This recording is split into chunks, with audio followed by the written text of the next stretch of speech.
مفتی شعیب اللہ خان صاحب کے بیانات کے لیے مفتی صاحب کے آفیشیل چینل کو سبسکرائب کریں اور زیادہ سے زیادہ شیئر کریں۔ الحمدللہ نحمده ونستعینه ونستغفره ونؤمن به ونتوکل علیہ ونعوذ باللہ من شرور انفسنا ومن سیئات اعمالنا من يهده اللہ فلا مضل له ومن يضلله فلا هادی له ونشهد أن لا إله إلا الله وحده لا شريك له ونشهد أن سيدنا ومولانا محمدا عبده ورسوله صلى الله عليه وعلى آله وأصحابه وأزواجه وذرياته وسلم تسليما كثيرا كثيرا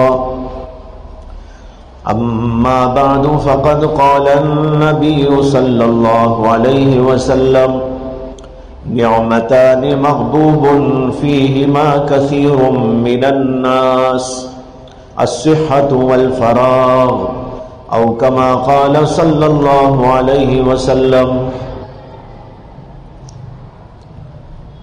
محترم حضرات، ابھی ہم لوگوں نے کچھ دیر کے لیے اللہ کا نام لیا، اللہ کا ذکر کیا۔ یہ لمحات جس میں ہم اللہ کا ذکر کر سکے انتہائی قیمتی، گویا کہ ہماری زندگی کا خلاصہ ہے۔ اگر کسی آدمی کو اللہ اپنے نام لینے کی توفیق دے دے، اس کی عبادت کا موقع عطا فرما دے، تو اس کو سمجھنا چاہیے کہ اللہ نے میرے ساتھ انتہائی رحم کا، کرم کا، احسان کا، فضل کا معاملہ کیا ہے۔ بہت سارے لوگ دن رات اپنے اوقات کو بیکار کرتے رہتے ہیں، فضول گفتگو میں لگاتے ہیں، بیکار قسم کی باتوں میں مشغول ہو جاتے ہیں، بلکہ بعض تو اس سے بھی آگے گناہوں میں مبتلا ہو جاتے ہیں۔ ہماری زندگی کا وہ لمحہ جو غفلت میں گزر گیا، اور وہ لمحہ جو کسی بیکار کام میں گزر گیا، اور وہ لمحہ جو اللہ کی نافرمانی میں گزر گیا، سمجھو کہ ہم نے اپنی زندگی کو بیکار کر لیا۔ اس کے بجائے وہ انسان جو اللہ کی یاد میں، کسی نیکی و طاعت میں، عبادت میں، کسی خیر کے کام میں اپنے آپ کو لگا دے، اس کو سمجھنا ہے کہ اس کو بہت بڑی توفیق مل گئی اور اس کی زندگی کام میں لگ گئی۔ پہلے قسم کے لوگوں نے اپنی زندگی کو برباد کر لیا، دوسرے قسم کے لوگوں نے اپنی زندگی کو کامیاب بنا لیا۔ یہ وہ بات ہے جس کو بیشتر لوگ نہیں سمجھ پاتے، بے خیالی میں، لا علمی میں، جہالت کی وجہ سے، غفلت کی وجہ سے اپنی زندگیوں کا یہ سرمایہ فضولیات میں لگا دیتے ہیں، بیکار کاموں میں لگا دیتے ہیں، یہاں تک کہ جب وہ اللہ کے دربار میں جاتے ہیں تو ان کے پاس دی ہوئی اللہ کی زندگی برباد ہو چکی ہوتی ہے۔ کس قدر حسرت کا، کس قدر افسوس کا، کس قدر دکھ کا موقع ہوگا وہ، جب انسان اللہ کے دربار میں خالی خالی چلا جائے، کچھ نہ ہو اس کے پاس۔ اسی مضمون کے سلسلے میں نبی اکرم صلی اللہ علیہ وسلم کی ایک حدیث میں نے آپ کے سامنے پڑھی نبی اکرم صلی اللہ علیہ وسلم فرماتے ہیں نعمتان مغبون فیہما کثیر من الناس، دو نعمتیں جن کے سلسلے میں بیشتر لوگ دھوکے میں پڑے ہوئے ہیں۔ اللہ کی وہ عظیم الشان دو نعمتیں کیا ہیں؟ فرمایا صحت والفراغ، ایک صحت کی نعمت اور ایک فراغت کی نعمت۔ اللہ کسی بندے کو فراغت کا وقت دے دے اور وہ صحت بھی رکھتا ہو، یہ کتنی عظیم الشان اللہ کی دو نعمتیں ہیں۔ ہم جو کہتے ہیں کہ میری زندگی، فلاں کی زندگی، زید کی زندگی، بکر کی زندگی، غور کرو کہ زندگی ہے کیا آخر؟ زندگی انہی قیمتی لمحات کا نام ہے جس کو ہم کہتے ہیں وقت۔ یہی تو وقت ہے جو ہماری زندگی کہلاتا ہے۔ جو انسان بھی دنیا میں آتا ہے وہ اپنا ایک مقررہ وقت لے کے آتا ہے کہ یہ پیدا ہوگا فلاں تاریخ کو اور مرے گا فلاں تاریخ کو، اس کی عمر اتنی ہوگی، 50 سال، 60 سال، 70 سال، 40 سال، 25 سال، جو بھی اللہ نے مقدر کیا۔ یہ جو لے کے آ رہا ہے زندگی، وہ دراصل اوقات کا نام ہے۔ جب وہ وقت انسان کا ختم ہو جاتا ہے تو اس کی زندگی پوری ہو جاتی ہے۔ جب تک وہ وقت باقی رہتا ہے کہا جائے گا کہ اس کی زندگی ابھی باقی ہے۔ فرض کرو کہ ایک انسان کی زندگی ابھی 40 برس ہو گئی اور اس کی کل عمر ہے 50 برس، تو اس کا مطلب یہ ہے کہ اس کے اوقات زندگی میں سے 10 سال ابھی باقی ہے، تو یہ 10 سال اس کی زندگی ہے، بقیہ زندگی۔ اس میں سے 1 سال گزر گیا تو اس کا مطلب یہ ہے کہ 1 سال کی زندگی اس کی ختم ہو گئی، اب صرف 9 سال باقی رہ گئے۔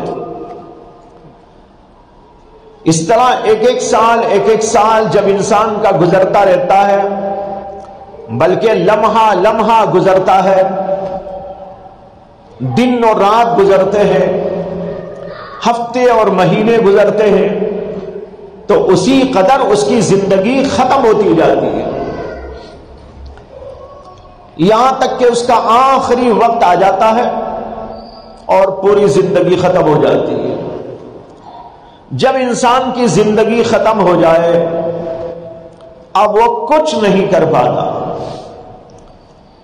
ہاتھ موجود، پیر موجود، آنکھ موجود، کان موجود، زبان موجود، دل موجود، گردے موجود، جسم پورا موجود، لیکن اس کی روح جا چکی ہے، اس کی زندگی ختم ہو چکی ہے۔ اب اس کے تمام اعضاء صحیح سالم اور درست ہونے کے باوجود بھی اس کے حق میں بیکار۔ وجہ یہ ہے کہ زندگی ختم ہو گئی، موت آ گئی، اب اس کے بعد کچھ نہیں کر سکتا۔ یہ ہے ہماری زندگی۔ پھر اللہ کی دی ہوئی اس زندگی میں بڑی عظیم الشان 2 نعمتیں ہیں، ان میں سے ایک نعمت کا نام ہے صحت، تندرستی، اور دوسری نعمت کا نام ہے فراغت، جو انسان کو وقت فرصت مل جائے۔ یہ 2 بڑے قیمتی اللہ کی طرف سے عنایات ہیں بندے پر، نعمتیں ہیں بندوں پر۔ یہ کسی کو مل رہے ہیں تو اس کو چاہیے کہ وہ ان نعمتوں کی قدر جانے، لیکن لوگ اس کی قدر نہیں کرتے بلکہ ان کو بیکار کرتے ہیں۔ اسی لیے نبی اکرم صلی اللہ علیہ وسلم نے فرمایا کہ ان 2 نعمتوں کے سلسلے میں بے شمار لوگ دھوکے میں پڑے ہوئے ہیں۔ علماء نے ایک بات اس حدیث کے بارے میں فرمائی ہے کہ نبی اکرم صلی اللہ علیہ وسلم نے اس حدیث پاک میں تشبیہ دی ہے. تشبیہ کس سے دی ہے؟ انسان کی زندگی کو تشبیہ دی ہے تاجر کی زندگی کے ساتھ. ہم دیکھتے ہیں ایک آدمی تاجر ہے، بزنس مین ہے. بزنس مین اپنا سرمایہ لگاتا ہے، اس کے پاس کچھ کیپٹل ہے. فرض کرو کہ 10 لاکھ روپے ہیں، 20 لاکھ روپے ہیں، 1 کروڑ روپے ہیں، 10 کروڑ روپے ہیں. یہ جو اس کا سرمایہ ہے، کیپٹل ہے، اس کو وہ لگاتا ہے. لگانے کا مقصد یہ ہوتا ہے کہ میں معاملہ ٹھیک طور پر کر کے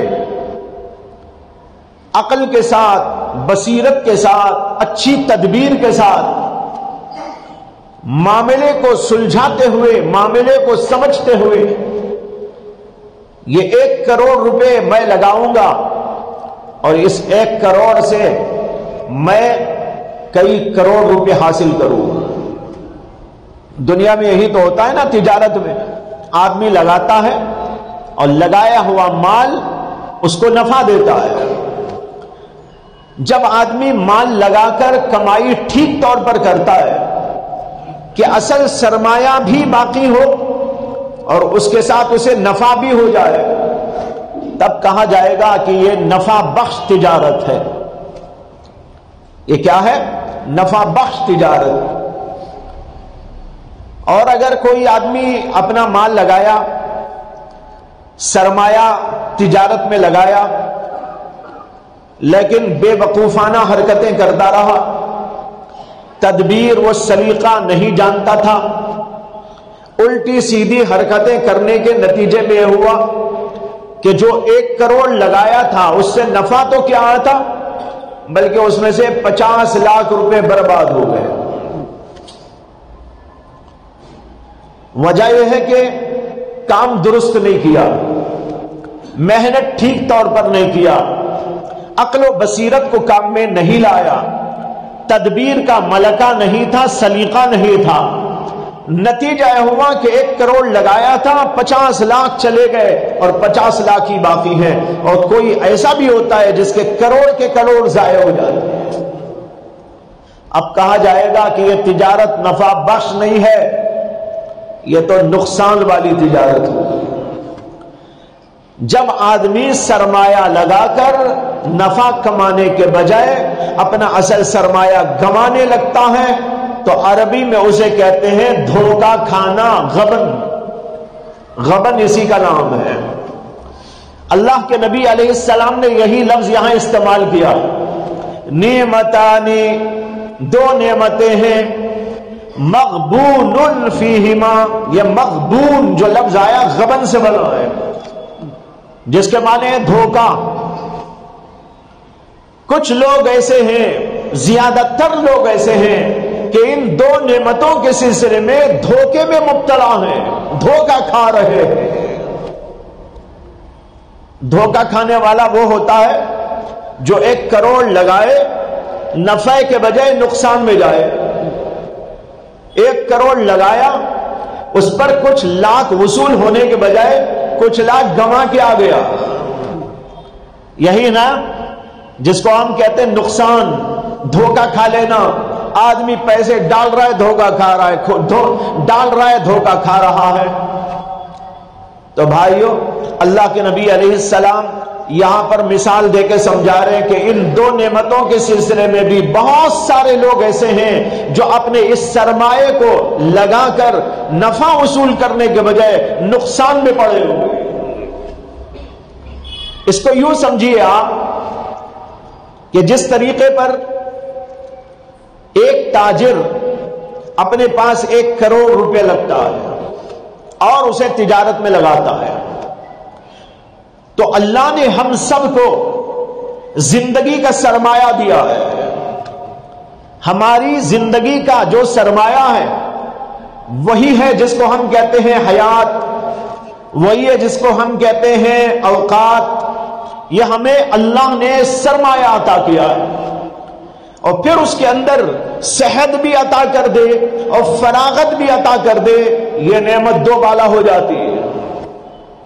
اب ہمیں اس نعمت حیات کو لگانا ہے، تجارت میں لگانا ہے۔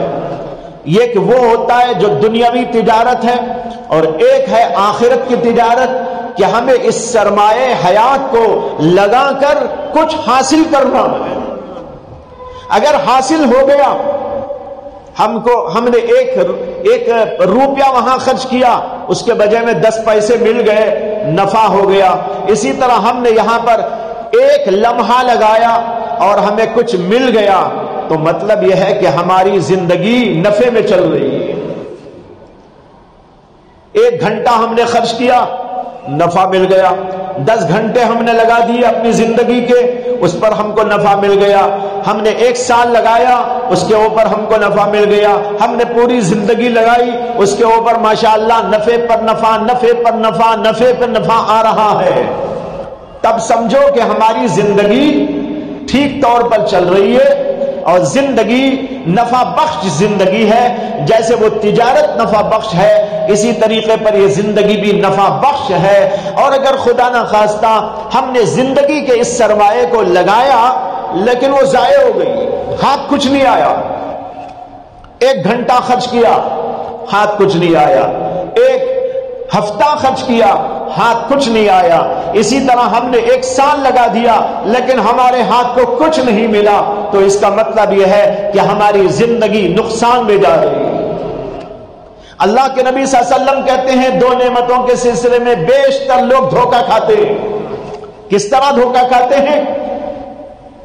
کہ ان نعمتوں کو نفع بخش بنانے کے بجائے گھاٹے میں، وہ خسارے میں، وہ نقصان میں ڈال دیتے ہیں۔ بھائیو، یہ بات طے شدہ ہے کہ اگر کوئی آدمی کچھ لگا رہا ہے سرمایہ، تو اس سے زیادہ ملنا چاہیے، اس سے زیادہ ملنا چاہیے۔ 1 روپیہ لگائے تو 1 روپیہ 10 پیسے ملے تو نفع ہے۔ 1 لاکھ روپے لگایا اور 1,10,000 ملے تو نفع ہے۔ 1 کروڑ لگایا اور اس پر 1 کروڑ کے بجائے 1,10,00,000 مل گئے تو نفع ہے۔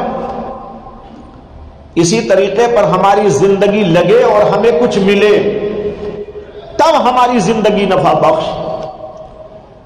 بعض وقت ایسا ہوتا ہے کہ انسان اس بات پر غور نہ کرنے کی وجہ سے اپنی زندگی خرچ تو کرتا ہے لیکن ہاتھ کچھ بھی نہیں آتا۔ ہاتھ نہ آنا ایک بات، اور دوسرے ضائع ہو جانا یہ اس سے بھی زیادہ خطرناک بات ہے۔ اس کو عام مثال سے سمجھے کہ ایک آدمی نے 1 لاکھ روپے لگائے لیکن 1 لاکھ کے 1 لاکھ ہی باقی ہیں، کچھ حاصل نہیں ہوا، تب کہا جائے گا کہ بھائی تجارت میں نفع نہیں ہوا۔ اس کو کہتے ہیں عربی میں عدم النفع، عدم النفع یعنی نفع نہیں ہوا لیکن نقصان بھی نہیں ہوا، نفع بھی نہیں ہوا، نقصان بھی نہیں ہوا۔ اس کے بجائے ایک آدمی نے 1 لاکھ روپے لگائے، لگانے کے بعد جب وصول ہوا تو 1 لاکھ کی بجائے 90,000 ہی وصول ہوئے، 80,000 ہی وصول ہوئے، تو اس کا مطلب یہ ہے کہ 10,000 20,000 اس کے ضائع چلے گئے، یہ ہو گیا نقصان۔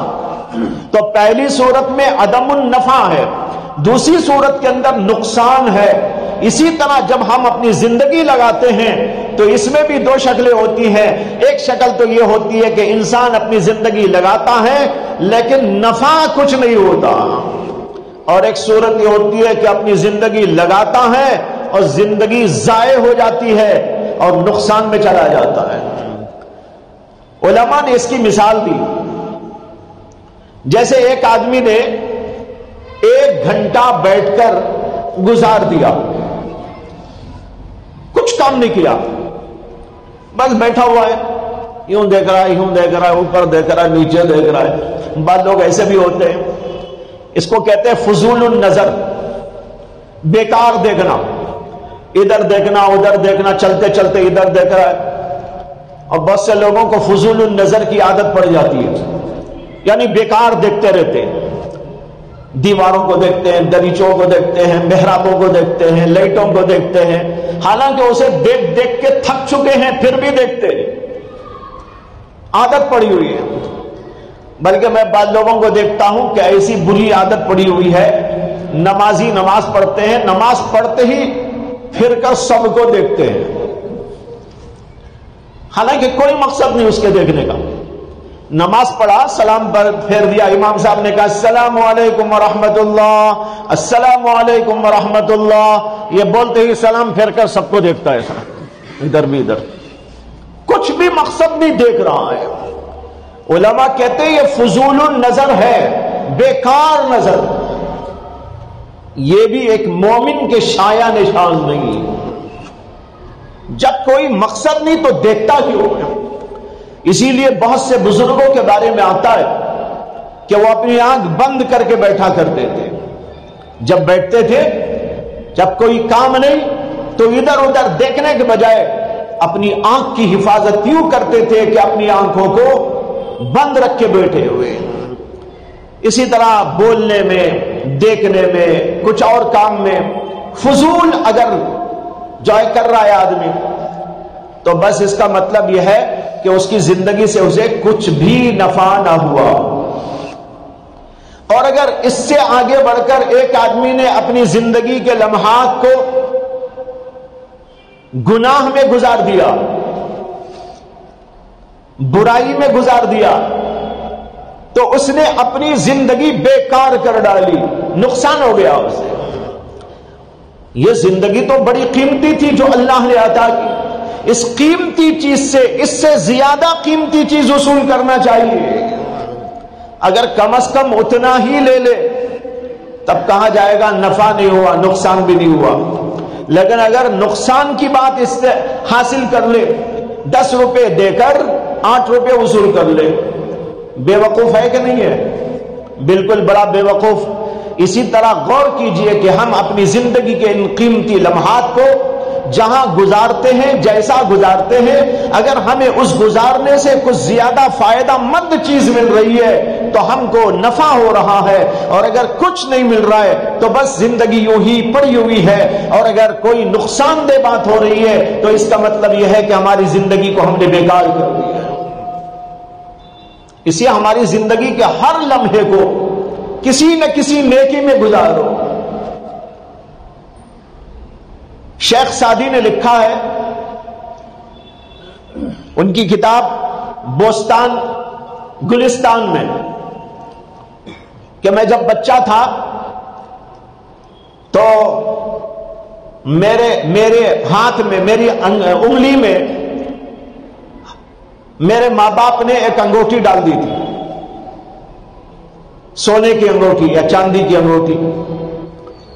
کہتے ہیں کہ میں باہر نکلا تو ایک ٹھگ مل گیا، اس نے مجھ سے کہا کہ بیٹا تمہارے ہاتھ میں کیا ہے؟ میں نے کہا انگوٹھی ہے۔ کہا ذرا چکھ کے دیکھو اس میں کچھ مزہ ہے کیا؟ تو میں نے چکھ کے دیکھا تو ظاہر بات ہے سونے میں یا چاندی میں مزہ کیا آئے گا؟ تو میں نے کہا یہ تو کچھ مزیدار نہیں ہے۔ کہا کہ دیکھو میں تمہیں ایک اور چیز دیتا ہوں، وہ کھا کے دیکھو۔ تو ایک چھوٹا سا چاکلیٹ اٹھا کے، مٹھائی گڑ کی یا کہیں، وہ اٹھا کے ان کے منہ میں ڈالا، اتنا سا، کہاں بڑا مزہ آیا۔ وہ تو گڑ شکر جو بھی تھا وہ منہ میں ڈالتے ہی بڑا مزہ آیا۔ تو اس نے کہا یہ اچھا ہے یا یہ اچھا ہے؟ میں نے کہا یہ میٹھا میٹھا اچھا ہے، یہ انگوٹھی میں تو کچھ مزہ ہے نہیں۔ تو کہا وہ انگوٹھی مجھے دے دو اور میں تم کو یہ مٹھائی دیتا ہوں۔ کہتے ہیں کہ میں انگوٹھی دے دیا اور مٹھائی لے کر کھا لیا۔ گھر گیا، گھر والوں نے کہا کہ انگوٹھی کہاں؟ میں نے کہا مٹھائی لے لیا اس کو دے کر۔ تب مجھ کو بتایا گیا کہ وہ مٹھائی تو 5 پیسے کی ہے اور یہ 5000 کی انگوٹھی ہے۔ یہ ہوا نقصان۔ کبھی کبھی ایسا ہوتا ہے کہ انسان لذت کو دیکھتا ہے اور حقیقت کو بھول جاتا ہے۔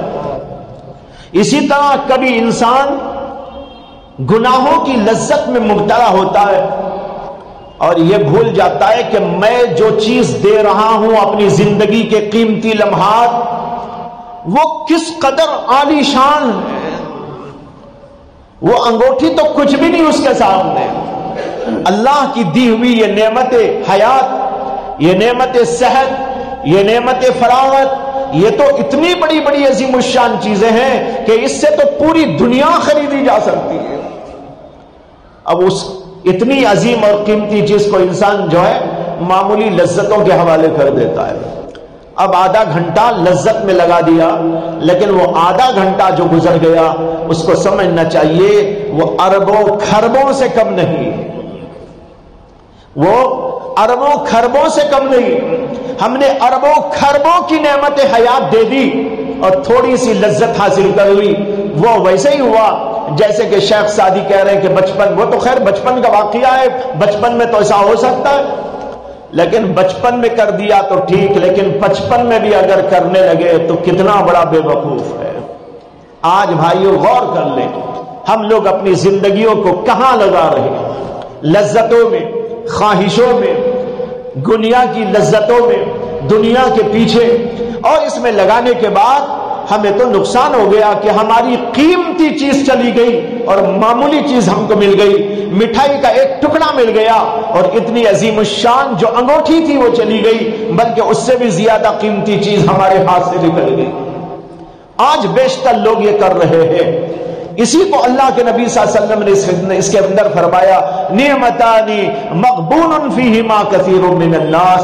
یہ دو نعمتیں ایسی ہیں جس کے اندر بیشتر لوگ دھوکہ کھا رہے ہیں. یہ دیکھو دھوکہ کہ اپنا آدھا گھنٹہ دے کر لذتوں میں لگا دیا. وہ آدھے گھنٹے کو اگر اللہ کے پاس قیمت لگائی جائے تو میں سمجھتا ہوں کہ اگر پوری کائنات بھی دی جائے تو اس کی قیمت نہیں ہو سکتی. وہ آدھا گھنٹہ اگر اس کی قیمت لگائی جائے تو پوری کائنات بھی دے دی جائے تو اس کی قیمت نہیں. لیکن ہم کس طرح ضائع کر رہے ہیں. کوئی موبائل میں بیٹھا ہوا ہے، ادھر ادھر کی چیزوں میں مگن ہے، یا یوں ہی فضول اپنے اوقات کو گنوا رہا. کچھ لوگ گناہ کرنے میں لگا رہے ہیں. یہ سب لوگ سوچیں، غور کریں کہ ہم اپنی زندگیوں کے سرمایے کو، اللہ کی ان عظیم الشان نعمتوں کو کس طرح ضائع کر رہے ہیں. اور یہ دے کر ہم جو چیز حصول کر رہے ہیں وہ تو ایک پائے کی بھی لائق نہیں. وہ لذت جو گناہ سے حاصل ہو گئی، کیا وہ لذت باقی ہے؟ گناہ تو باقی رہ گیا، لذت ختم ہو گئی. جب آدمی گناہ کرتا ہے تو گناہ میں کچھ دیر کے لیے لذت مل جاتی، نظر کی لذت، بولنے کی لذت، گانے سننے کی لذت، یا اور کوئی قسم کی شہوت کی لذت. یہ تھوڑی دیر کے لیے لذت مل جاتی ہے. یہ لذت تو 2-4 منٹ میں، 5 منٹ میں، 10 منٹ میں ختم ہو جائے گی، لیکن اس کا جو وبال ہوگا، گناہ ہوگا، وہ آدمی کے اوپر ہمیشہ ہمیشہ کے لیے داغ و دبا بن کر رہ جائے. لیکن اتنی چھوٹی سی چیز کے لیے انسان اپنی اس قدر عظیم الشان اور قیمتی چیز کو اس کے حوالے کر دیتا ہے اور اپنی زندگی کا سرمایہ اس طرح ویسٹ کرتا چلا جاتا ہے، فضول کرتا چلا جاتا ہے. اور جب قیامت کے میدان میں جائے گا، اللہ اس کو دکھائیں گے کہ میں نے تجھ کو 50 سال، 60 سال، 70 سال کی حیات عطا کی تھی. اتنی بڑی حیات، اور اس حیات میں تو نے نیکیوں کے بجائے گناہ کمایا ہے. اتنی عظیم الشان چیز کو دے کر جو تجھے حاصل ہوا وہ گناہ حاصل ہوا اور عذاب حاصل ہوا، جہنم میں جانا حاصل ہوا، میری عدم رضا حاصل ہوئی. یہ انسان نے کمایا. اب بتاؤ اس انسان نے اپنی زندگی کو ضائع کیا کہ نہیں کیا ہے؟ اور جو آدمی ایسا کر رہا ہے وہ دھوکہ کھا رہا ہے کہ نہیں کھا رہا ہے؟ جیسے شیخ سعدی نے مثال دے کر سمجھایا یا اپنا واقعہ بیان کیا کہ میں نے 5,000 کی انگوٹھی دے دی اور ایک 5 پیسے کی مٹھائی لے لی. جیسے وہاں پر دھوکہ ہوا، اس طرح ہم لوگ اپنی زندگیوں کو لذتوں کے پیچھے، دنیا کے پیچھے، خواہشات کے پیچھے، گناہوں کے پیچھے اور غفلتوں کے پیچھے لگاتے چلے جا رہے ہیں، اور حاصل جو ہو رہا ہے وہ گناہوں کا انبار حاصل ہو رہا ہے. بھائیو، یہ ہے وہ صورت جس کو اللہ کے نبی علیہ السلام نے ہم کو سمجھایا اور بتانا یہ چاہا، یہ ہے تو ویسے خبریہ جملہ۔ اللہ کے نبی کہہ رہے ہیں نعمتان مغبون فیہما کثیر من الناس، ایک خبر ہے، اللہ کے نبی نے کہا ایسا ہوتا ہے، ایسا لوگ کرتے ہیں، زندگی میں دھوکہ کھاتے ہیں، ان دو نعمتوں میں دھوکہ کھاتے ہیں۔ لیکن بتانا کیا ہے اللہ کے نبی کو؟ بتانا یہ ہے کہ تم دھوکہ نہ کھایا کرو۔ جی بہت سے لوگ دھوکہ کھا رہے، کافر دھوکہ کھا رہا ہے، مشرک دھوکہ کھا رہا ہے، فاسق و فاجر دھوکہ کھا رہا ہے، بدبخت و سرکش دھوکہ کھا رہا ہے، فاسق دھوکہ کھا رہا ہے۔ لیکن اے مسلمانوں، میرے امتیوں، تم کم از کم دھوکہ نہ کھاؤ۔ اپنی زندگی کے قیمتی سرمایے کو اس سے اعلیٰ چیز کو حاصل کرنے میں لگا، اس سے ادنا چیز کو حاصل کرو گے نقصان ہو گیا۔ اور شیخ سعدی کی وہ بات یاد رکھ لیجئے، اور اگر آپ نے یہ قیمتی سرمایہ دے کر اس سے اعلیٰ چیز حاصل کر لی، ماشاءاللہ بہت بڑے نفع میں۔ اللہ نے اس تجارت کا ذکر قرآن میں کیا ہے، هل أدلكم على تجارة تنجيكم من عذاب علیم، کیا میں تمہیں ایک ایسی تجارت نہ بتاؤں جو تجارت کے تمہیں جہنم کے دردناک عذاب سے نجات دینے والی؟ یہ تجارت کیا ہے؟ اللہ پر ایمان لانا، اعمال صالحہ کو اختیار کرنا، اللہ کے راستے میں اپنی قربانیاں پیش کرنا، اپنے اوقات کی، اپنے جان کی، اپنے مال کی۔ یہ اگر کوئی کر رہا ہے، ایمان لاتا ہے، اعمال صالحہ اختیار کرتا ہے، اللہ کے راستے میں جہاد کرتا ہے، اپنی ہر نعمت، اللہ کی دی ہوئی نعمتوں کو، جان کی، مال کی، اوقات کی، وہ سب اللہ کے راستے میں لگا دیتا ہے، تو اس سے جو ثواب ملے گا، اللہ کی رضا ملے گی، وہ تو اس زندگی کے سرمایے سے زیادہ اعلیٰ ہوگی۔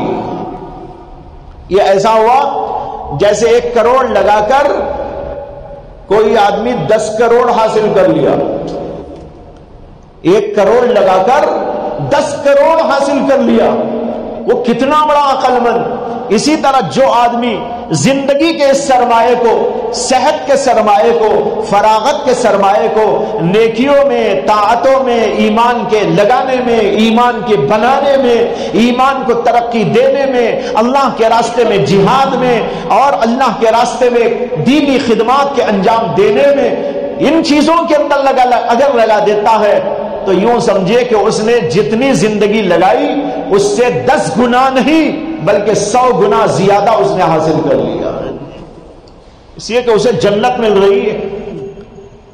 اب جو اس کے پاس یہاں زندگی ہے وہ تو دنیا کی زندگی ہے۔ فرض کرو کہ ایک آدمی کی زندگی 50 سال، 50 سال میں اس نے اللہ کے دین کی خدمت کی، ایمان لایا، ایمان کو بنایا، ایمان کو ترقی دیا، ایمان میں مضبوطی اور استحکام پیدا کیا، اعمال کو بنایا، اخلاق کو بنایا، اللہ کی رضا کے کاموں میں اپنے آپ کو لگائے رکھا، نہ دن دیکھا نہ رات دیکھا، اسی طرح اللہ کے دین کی خدمت میں اپنے آپ کو لگا دیا۔ اس طریقے پر اپنی زندگی کے 50 سال کسی میں لگا دیے۔ کتنے سال لگائے؟ عام طور پر 50 لگاتے نہیں ہیں، میں مثال دے رہا ہوں، کون لگاتا 50 سال؟ ہاں ایک زمانے میں لوگ ایسے گزرے جنہوں نے لگایا، لیکن میں سوچنے سمجھنے کے لیے بول رہا ہوں۔ فرض کر لو کہ ایک آدمی نے اپنی زندگی کے 50 سال کو ایمان کے لیے، اعمال کے لیے، اخلاق کے لیے، دینی خدمات کے لیے، دعوت اللہ کے لیے اور اللہ کے راستے میں جہاد کے لیے لگا دیا۔ جب وہ قیامت کے میدان میں جائے گا اور پھر اسے جنت عطا کی جائے گی، تو اب جنت میں جو زندگی ملے گی وہ کتنی زندگی بھائی؟ بولیے، لگایا کتنا؟ 50 سال، وہاں کتنی ملے گی؟ کوئی حد ہے؟ ہمیشہ ہمیشہ کی زندگی، 50 سال کی زندگی کو لگا کر وہاں کی ہمیشہ ہمیشہ کی زندگی پا رہا ہے۔ اور پھر وہ زندگی کیسی؟ جس میں نام کو بیماری نہیں، سر کا درد بھی نہیں، پیٹ کا بھی درد نہیں، ذرا سی بھی کوئی ٹیڑھی بات نہیں، عافیت ہی عافیت، سلامتی ہی سلامتی۔ اور جو دنیا میں زندگی ہم نے لگائی تھی وہ کون سی؟ وہ زندگی تو ذرا ٹیڑھی میڑھی الٹی سیدھی، اسے کہ دنیا میں جو اللہ نے ہم کو زندگی دی نا، وہ زندگی ہے تو بڑی قیمتی، لیکن اس کے باوجود اس کے اندر مصیبتیں ہیں، اس میں پریشانیاں ہیں، اس کے اندر جو ہے بیماریاں ہیں، اس کے اندر 50 قسم کی جو ہے الٹی سیدھی باتیں ہیں، عیبدار یہ زندگی ہے۔ اس عیبدار زندگی کو، ناپائیدار زندگی کو ایک آدمی اللہ کے لیے خرچ کر دیتا ہے تو اس کے بدلے میں جو اسے وہاں پر ملنے والی زندگی ہے، وہ زندگی ہمیشہ ہمیشہ کی زندگی ہے جو کبھی ختم نہیں ہونے والی۔ اور اسی کے ساتھ ساتھ یہ ہے کہ وہاں کی زندگی صرف راحت کا نام ہے، عافیت ہی کا نام ہے، سلامتی ہی سلامتی کا نام ہے، رکھتی برابر کوئی مصیبت اور پریشانی دور دور تک وہاں نہیں آئے۔ اور جو مانگو گے ملے گا، جو ارادہ کر لو گے وہ سامنے آ جائے گا، ہر قسم کی نعمت فراہم ہوگی، جو مانگو وہ ملے گا، جو چاہو وہ ملے گا۔ وَلَكُمْ فِيهَا مَا تَشْتَهِي أَنفُسُكُمْ وَلَكُمْ فِيهَا مَا تَدَّعُونَ، جو چاہو گے وہ ملے گا، جو مانگو گے وہ ملے گا۔ اب بتاؤ اس زندگی کے مقابلے میں اس زندگی کو رکھ کر کہ یہ اتنی چھوٹی سی ناپائیدار اور مصیبتوں والی، تنگیوں والی، پریشانیوں والی حقیر زندگی کو ہم نے اللہ کے لیے قربان کر دیا، تو اس کے مقابلے میں جو زندگی مل رہی ہے وہ ایسی عظیم الشان اور ایسی اعلیٰ و عرفہ جس کو ہم دنیا میں سوچ بھی نہیں سکتے۔ اب بتاؤ یہ مثال ٹھیک ہو گئی کہ نہیں ہو گئی؟ ایک آدمی 1 کروڑ لگا کر کتنے کروڑ حاصل کیا؟ 10 کروڑ نہیں، 100 کروڑ۔ ایک آدمی 1 کروڑ لگا کر 100 کروڑ حاصل کر لیا، تو جیسے اس کی زندگی کو آپ دیکھتے ہیں یہاں حقیقت میں آپ دیکھیں، یہ دنیا میں تو نہیں ہوتا کبھی بھی، وہ تو خواب و خیال ہے۔ ای خیالست و محالست و جنون، ای خیالست و محالست و جنون، دنیا میں ایسا کبھی نہیں ہوا شاید کہ ایک آدمی 1 کروڑ لگانے کے بعد اسے 10 کروڑ جو ہے 100 کروڑ مل جائے۔ 100 تو بہت دور کی بات ہے، اسے تو بھائی 2 کروڑ بھی مل جائیں تو بہت غنیمت ہے۔ کروڑ بھی نہیں ملتے، کچھ لاکھ کا اضافہ ہو جاتا ہے۔ کروڑ مل گئے، وہ سمجھتا بہت مل گیا مجھ کو۔ اب آپ سوچئے کہ ایک آدمی 1 کروڑ لگا کر 100 کروڑ پالے دنیا میں، اگرچہ ایسا ممکن تو نہیں ہے، لیکن آپ امیجن کیجئے، تصور کیجئے، دماغ میں لائیے کہ وہ آدمی کتنا بڑا کامیاب ہوگا۔ وہاں تو تصور ہی تصور ہے، لیکن یہاں میں جو نقشہ پیش کر رہا ہوں یہ حقیقت کا نقشہ ہے کہ ایک آدمی اپنی دنیا کی معمولی زندگی لگاتا ہے تو آخرت کے اندر اس کو ایسی پاکیزہ اور اعلیٰ و عرفہ اور بہت لمبی وہ چوڑی زندگی اس کو ملنے والی ہے۔ تو بھائیو، اللہ کے نبی یہ ہم کو بتانا چاہتے ہیں، تم اپنی زندگیوں کو برباد نہ کرو، اس میں دھوکہ نہ کھاؤ، غلطیاں نہ کھاؤ، اچھی چیز کو دے کر ناپائیدار چیز نہ لے لو، بلکہ نقصان نہ اٹھا لو، اس میں گناہ نہ کرو، اس کے اندر برائی نہ کرو۔ اگر یہ کرو گے تو تم دھوکہ کھا رہے ہو، اور اس کے بجائے اگر تم نے اپنی زندگی کے لمحات کو عبادت میں، ریاضت میں، مجاہدے میں، ایمان کے بنانے میں، ایمان کو سنوارنے میں، اس کے استحکام میں اور اللہ کے دین کی خدمت میں لگا دیا تو پھر تو تمہاری زندگی نفع بخش زندگی ہو جائے گی۔ آج ہم میں سے ہر ایک آدمی کو سوچنا ہے، کیا ہم ایسی زندگی گزاریں؟ روزانہ اپنی زندگی کے اوقات کو اپنے سامنے رکھیے۔ روزانہ کتنے گھنٹے ہوتے ہیں؟ 24 گھنٹے ہوتے ہیں۔ اس میں سے کچھ وہ حصہ ہوتا ہے جو آپ کی ضروریات میں خرچ ہوتا ہے۔ کچھ وقت سونا ہے، اللہ نے ہمارے اوپر نیند طاری کر دی ہے تو سونا پڑے گا۔ کچھ کھانے کے اوقات ہیں، اور جب آپ کھائیں گے تو ملا کے بعد خلا کی بھی ضرورت، خلا کے بعد ملا کے بعد خلا کی ضرورت، یہ سب ضروریات زندگی۔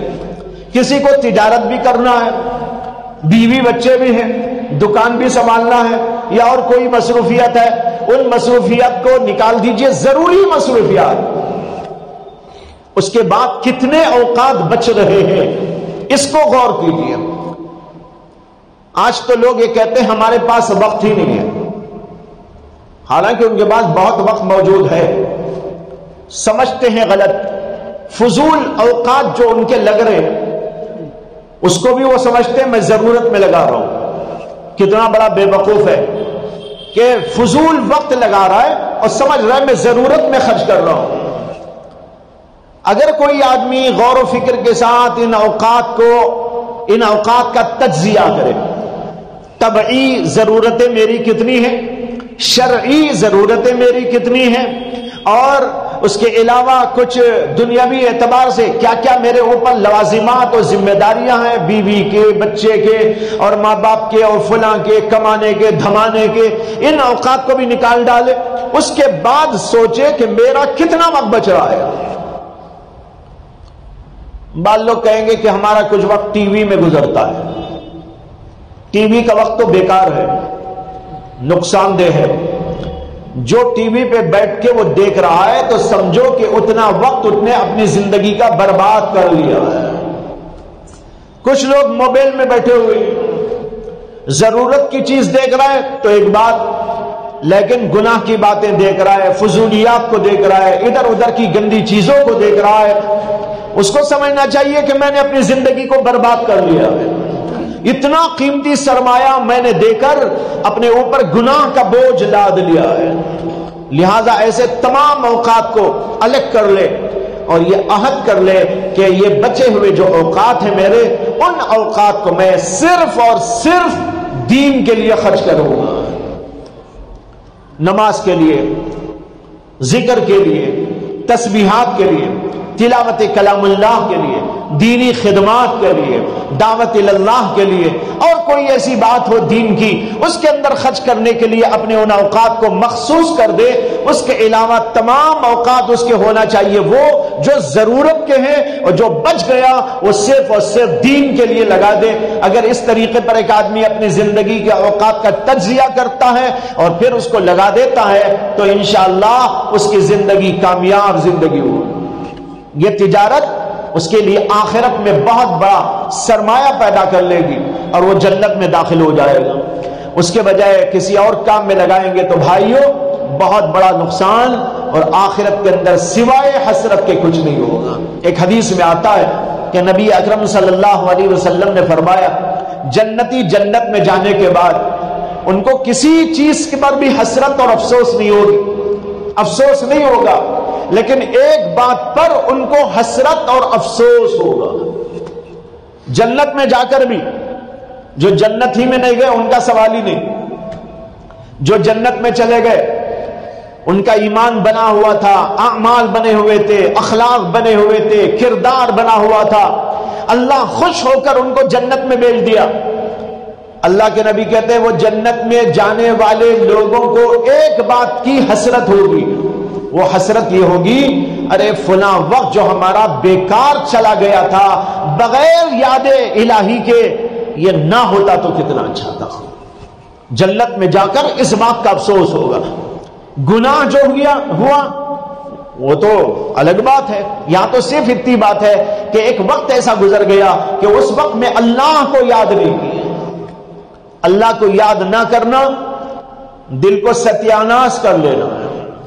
مجھے یاد آیا ایک واقعہ، حضرت ابو یزید بستامی رحمت اللہ علیہ جو بہت بڑے صوفی اور اللہ والے گزرے متقدمین میں سے ہیں، ان کے زمانے میں ان کی بڑی شہرت تھی،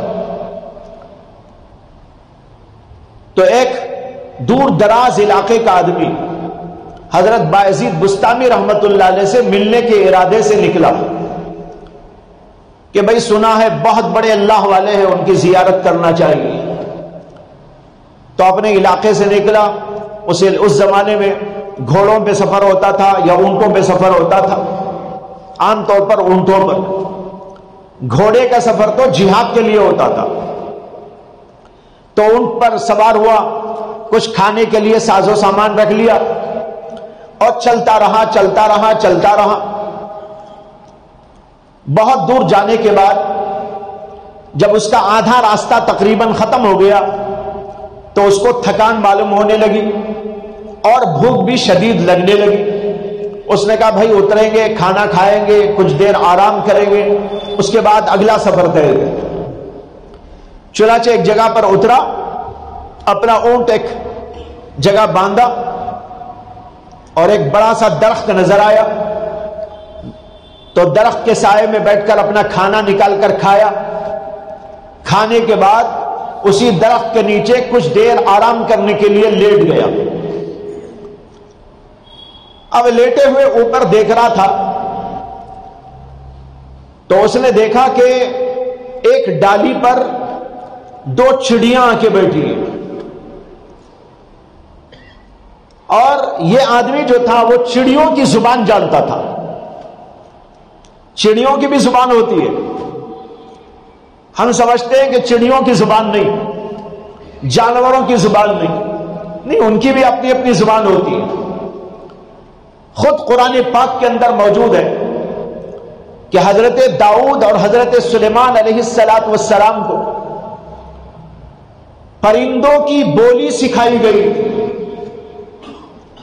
حضرت سلیمان کی زبان پر آیا ہے علمنا منطق الطیر, ہمیں پرندوں کی بولی زبان سکھائی گئی.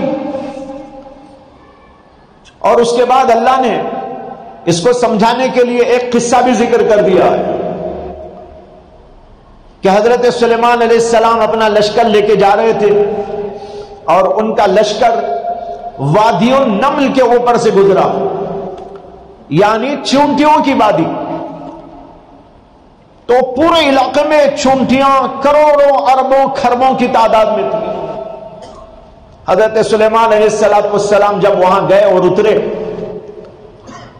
تو ایک چونٹی اپنی ٹانگ پر کھڑی ہو گئی اور ساری چونٹیوں کو خطبہ دیا. ٹانگ پر کھڑی ہو گئی اور اس نے خطبہ دیا, یا ایھا النمل ادخلوا مساکنکم لا یحطمنکم سلیمان وجنودہ وہم لا یشعرون.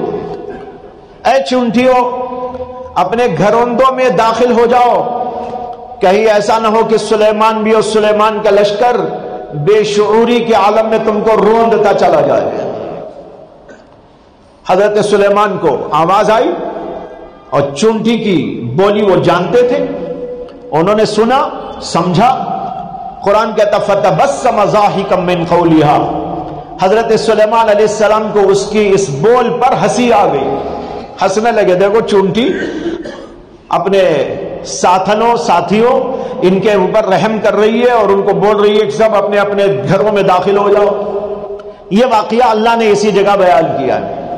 تو عرض یہ کرنا ہے کہ وہ آدمی جو تھا چڑیوں کی زبان جانتا تھا, دیکھا کہ اوپر دو چڑیاں بیٹھی ہیں اور ایک چڑیا دوسری چڑیا سے کہتی ہے یہ آدمی جو نیچے لیٹا ہے کہاں جا رہا ہے. دوسری چونٹی وہ چڑیا جواب دیتی ہے کہ یہ آدمی بایزید بستامی سے ملنے جا رہا ہے. وہ پہلی چڑیا بولتی ہے اچھا بایزید بستامی سے ملنے جا رہا ہے, بایزید تو مر گیا, بایزید تو مر گیا, یہ کہاں جائے گا ان کے پاس ملنے کے لیے. اتنا بول کر وہاں سے فرار ہو گئی چڑیا. اب یہ بیچارہ تلملا کے رہ گیا, پوچھ بھی نہیں سکتا, پکڑ کے پوچھتا تو کچھ معلوم ہوتا کیا قصہ ہے, لیکن جو ہے چڑیا اڑ گئی. اب یہ بیچارہ تلملانے لگا کہ اب آگے سفر میں جاؤں کہ نہ جاؤں. یہ اس لیے کہ چڑیا بول کے گئی ہے کہ ان کا تو انتقال ہو گیا, اگر میں یہاں سے اگلا سفر طے کیا اور وہاں پہنچا اور ان کا انتقال واقعی ہو گیا ہو تو بیکار ہو جائے گا سفر, اور اگر خدا نخواستہ انتقال نہ ہوا ہو, چڑیا غلط بات بول رہی ہو اور میں یہیں سے واپس ہو جاؤں تو ایک اللہ کے ولی کی زیارت سے محروم ہو جاؤں.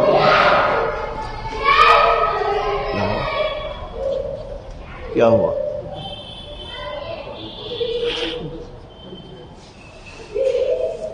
چھو گیا.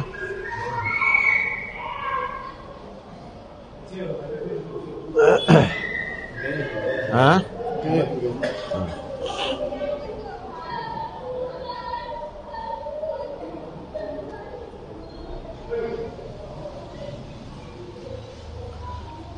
تو بہرحال وہ بیچارہ شش و پنج میں مبتلا ہو گیا. پھر غور کرنے لگا کیا کروں, اگلا سفر کروں یا نہ کروں. تو دل نے کہا کہ جب تو سفر میں نکل ہی چکا ہے تو سفر پورا کر اور وہاں پر پہنچ جا. اگر تیری نصیب میں ہے ان کی زیارت اور وہ زندہ موجود مل جائیں تو زیارت کر لینا, اور اگر ویسے ہی ہے جیسے کہ چڑیا بول رہی ہے کہ ان کا انتقال ہو گیا تو وہاں تک پہنچ کر ان کی قبر کی زیارت تو کر سکتا ہے. تو دل نے کہا اچھا ٹھیک ہے چلو. چنانچہ اگلا سفر پورا کیا اور بایزید بستامی کی جو بستی تھی, بستام اس کا نام تھا, اسی لیے ان کو بستامی کہتے ہیں, بستام کے رہنے والے. تو وہاں پر پہنچا اور لوگوں سے پوچھنے لگا کہ میں فلاں علاقے سے آیا ہوں اور بایزید بستامی رحمت اللہ علیہ سے ملنا چاہتا ہوں, وہ کہاں ملیں گے, ان کا گھر کہاں ہے. لوگوں نے بتایا فلاں جگہ گھر ہے. وہاں پر گیا تو ماشاءاللہ ابو یزید بستامی زندہ تھے.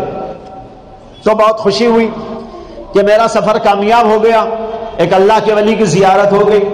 خیر گیا, ملاقات کیا, دعائیں کرایا, اپنے کچھ پوچھنا تھا وہ پوچھ لیا جو بھی تھا.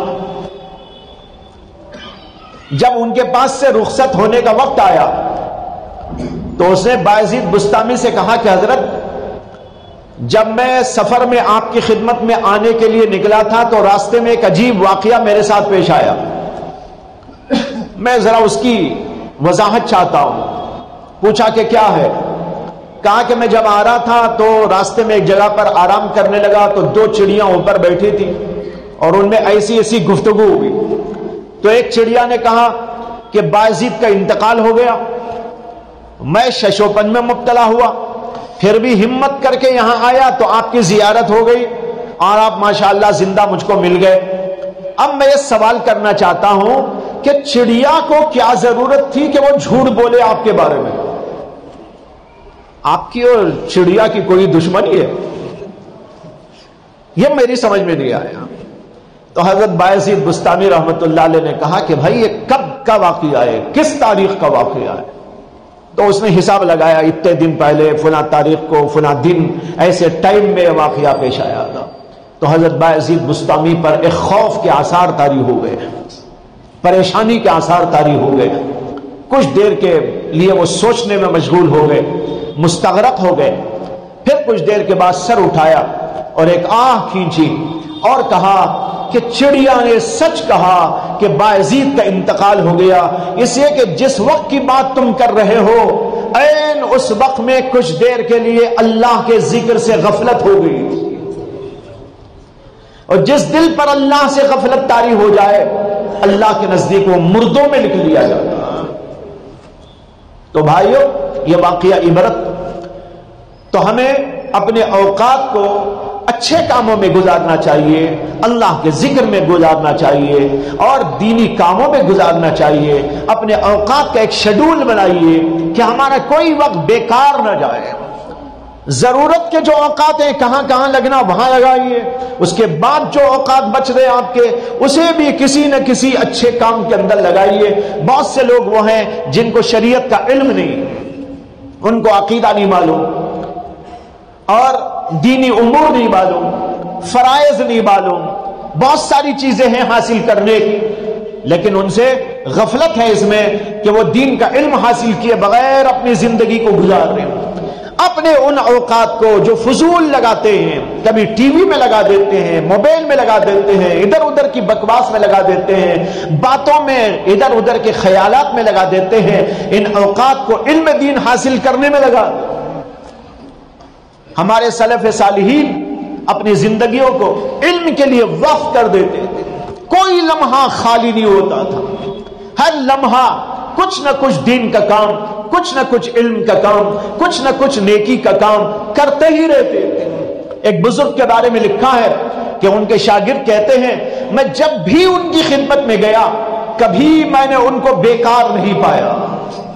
یا تو تصنیف و تعلیف میں ہے، یا درس و تدریس میں ہے، یا تلاوت کلام اللہ میں ہے، یا اللہ کے ذکر میں مشغول ہے، یا کسی کو نصیحت کرنے میں لگے ہوئے ہیں، کوئی نہ کوئی دینی کام کرتے جا رہے ہیں، میں نے کبھی ان کے وقت کو بیکار ہوتا نہیں دیکھا۔ ایسے ہمارے سینکڑوں بزرگان دین بلکہ ہزاروں لاکھوں بزرگان دین گزرے ہیں جنہوں نے اپنے اوقات کو یوں قدر کی نگاہ سے دیکھا اور کسی لمحے کو ضائع ہونے نہیں دیا۔ اس طرح بھائیوں اپنے اوقات کو لگا دیجئے تو یہ اوقات آپ کے صحیح جگہ لگ جائیں گے تو آپ کی یہ زندگی بہت بڑا اجر و ثواب لے کے آئے گی، اور یہ آپ کی زندگی کا سرمایہ بہت بڑا نفع بخش کاروبار ہو جائے گا۔ اور اگر خدا نخواستہ فضولیات میں، گناہوں میں، ادھر ادھر کی باتوں میں لگ گیا تو پھر آخرت کے اندر بہت بڑا خسارہ ہوگا۔ اللہ مجھے بھی آپ کو بھی توفیق عطا فرمائے۔ وآخر دعوانا ان الحمد للہ رب العالمین۔